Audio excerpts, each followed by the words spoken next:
Ľudia, vítajte u nového Minecraft videa z servera SKSMP. Vyšiel pred 2 dňami a chceli by sme, aby bol strašne populárny. Ja som týmto serverom, na tomto serveri majiteľom a som tu spoločne s 2 ľuďmi. Teraz tu nie sú. Je to Cernokňažník a Maťo. No a chcem vám v tomto videu, prvom videu, predstaviť ako sa že čo tam je proste nejaké veci a som proste v strese teraz. Je to moje prvé video, ale uvidíme, či to nejak vidíte. Sú tu noví ľudia, takže podľa mňa je... Tu máme Lava Chicken, 100% výborné, pozrite sa. Tu dáte páčku, dáte to preč, áno, teraz to asi nefunguje, ale tu by sa vám mali dať kuratá, a potom tu sa zase písnovať. No ale to funguje fakt. Neviem, čo tam píšu za skibidi somariny, dobre. Máme tu shopy, tu môžete vytvoriť vlastný shop. No už to aj píšu, že či je video, no áno, bude v tom videu.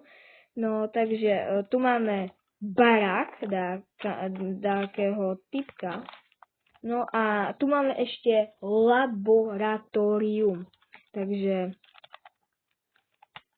tu máme experimentálne miestnosti, môžete sa zapojiť. Kancelária číslo 1, tu si tak sadnete a môžete niečo robiť. No ale ešte to má horné patro, ale neviem na čo to je. Že vraj, čo to? No takže tu sa dá, kde má zase rozsvietiť, čo to je. Aha. Tu.